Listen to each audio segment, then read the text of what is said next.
Hey guys welcome to my channel. আমি মহারাজ। আর এখন আমরা কথা বলবো হচ্ছে দেবদার একটা অবিশ্বাস্য রেকর্ড।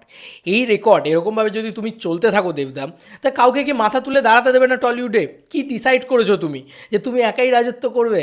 আমি জিজ্ঞেস করতে চাই দেবদা, তুমি কি করতে চাইছো? তুমি কি কাউকে কাজ করতে দেবে না, কাউকে এই করতে দেবে না? তুমি একা শুধু বলে না যে ম্যায় রাজ করতে রহুঙ্গা তো ঘাস ছিলতে রায় না। ব্যাপারটা এরকম, সবাই ঘাস ছিলতে রাখবে আর তুমি রাজ করতে রাখবে। ব্যাপারটা এরকম হচ্ছে তো।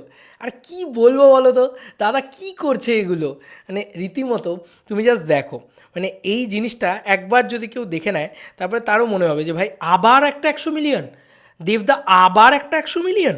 এটা কিন্তু মানে কিছু দিনের ভিতরেই হয়েছে, আমাকে অনেক দেভিয়ান্স পাঠিয়েছিল, আমার তখন করে ওঠা হয়নি।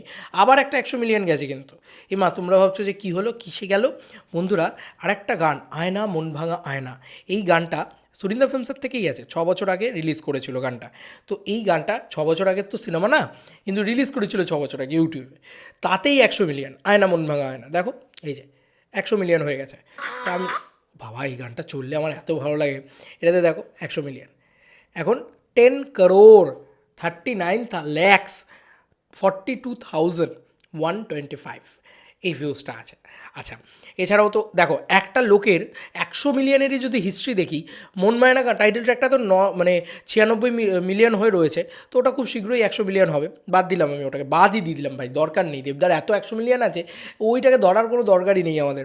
আমরা শুধু এইটা ধরছি তোমাদেরকে। দেখো, আয়না মন ভাঙা আয়না, একটা কিশোরী, কে তুই বল, সাথী ভালোবাসা মন বলে না, এইখানেই হয়ে গেল তোমার 4টে 100 মিলিয়নের ওপরে গান। কারুর আছে? কোনো স্টারের এরকম ক্রেজ হবে? আমি বারবার বলছি, এটা কিন্তু রাজ্যের সুপারস্টার। হ্যাঁ, একটা ছোট্ট রাজ্য, ভারতবর্ষের একটা ছোট্ট রাজ্য বেঙ্গল, ওয়েস্ট বেঙ্গল, সেখানকার সুপারস্টার। এবার যদি তুমি এসবিএফের গেলো, এসবিএফেও গিয়ে দেখো, সেখানেও কিন্তু টপ ইয়েতে দেবদারই গান রয়েছে এবং নাম্বার 1-এ দেবদাই রয়েছে। সেইখানেও দেবদা 100 মিলিয়ন, মানে 100 মিলিয়ন কি 200 মিলিয়ন পেতে চলেছে সেখানে। তো সেখানে 200 মিলিয়ন, ভাবতে পারছো? Just can you imagine? এবং আরেকটা গান রয়েছে রিমঝিমে দাঁড়াতে, 9.3, মানে 9.3 crore, মানে 93 মিলিয়ন। তারপরে আমি তোমার কাছে থাকবো, 92 মিলিয়ন। তো মানে দেবদার যে গানের ভিউজটা, সেটা কিন্তু আলাদা করে বলতেই হয় যে দেবদা ইজ লাইক বিগেস্ট সুপারস্টার এই সব দিক দিয়ে। মানে তুমি যদি বক্স অফিস দেখো, তুমি যদি অ্যাওয়ার্ড দেখো, তুমি যদি রিওয়ার্ড দেখো, সব দিক দিয়ে সে বিরাট সুপারস্টার। কিন্তু আজকের দিনে দাঁড়িয়ে এই গানটা, মানে আয়না মন ভাঙা আয়না, এটা নিয়ে আমার কথা বলা হয়নি, হঠাৎ হঠাৎ করে পুরনো পুরনো গানগুলো সব 100 মিলিয়ন হয়ে যাচ্ছে। কি মানে, এটা কি মেগাস্টারের জার্নি শুরু হয়েছে নাকি রে ভাই? মানে কি নতুন করে মেগাস্টার হওয়ার পথে চলছে? তারপরে আজ থেকে 20 বছর বাদে লোকে বলবে যে লিভিং লেজেন্ড দেবদা।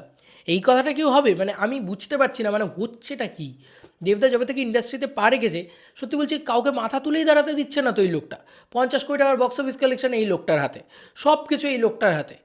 তুমি কিছু কী বলবে, মানে তুমি ভাবতে পারছো? এটা এটা জাস্ট অভূতপূর্ব ব্যাপার।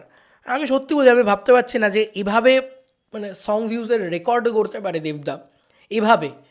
এবং এটা আমাদের এখানে সত্যি বলছি হায়েস্ট যে গানগুলো পপুলারিটির ভিতরে রয়েছে বাংলা সিনেমার, সবকটা দেবদার হাতে রয়েছে এবং মেজরিটি দেবদার হাতে রয়েছে আর কি। এবং সর্বোপরি যে কথাটা সবথেকে বেশি করে বলতে হয়, সেটা হচ্ছে যে ভাই এরকম 5-6টা গান একটা প্রোডাকশনের সবকটা উপরে টপের লেয়ারে যে গানগুলো রয়েছে সব দেব কোয়েল, নাহলে দেব দেব এরকমভাবে রয়েছে। সুরিন্দরের, এসবিএফের তাই। মানে প্রডিউসারকে যে টাকা ফেরত দেওয়া, সে যে কতটা পরিমাণে এই গানগুলো দিচ্ছে, সে যদি একটু তোমরা জানতে। মানে অডিও থেকে যে কী পরিমাণে টাকা আসে তোমরা ভাবতে পারছো না। একটা সিনেমা, মানে বক্স অফিস একটা সিনেমা ব্যবসা যা করে না, তার থেকে বেশি অডিও থেকে একটু বেশি টাকা আসে, জানো তো? কীভাবে আসে সেই বিষয়ে না হয় অন্য কোনো ভিডিওতে কথা বলবো।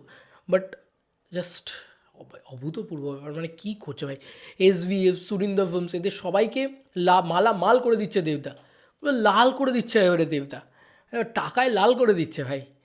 আর এটাই বলবো যে দেবদা, তুমি কি আর কাউকে কিছু করতে টরতে দেবে না, কাজ টাজ করতে দেবে না? আই জাস্ট দারুণ লাগলো এটা, ওই জন্য তোমাদের সাথে শেয়ার করলাম। হয়তো দেরি হয়েছে, বাট শেয়ার করলাম। তোমাদের কার কি মতামত জানিও। আই এম শিওর যে প্রচুর দেবিয়ান্সরা প্রাউড ফিল করবে যে হ্যাঁ, দেবদা ভাই কিছু করে দেখাচ্ছে ইন্ডাস্ট্রিতে। চলো বন্ধুরা, নতুন কোনো ভিডিওতে দেখা হবে, ভাই।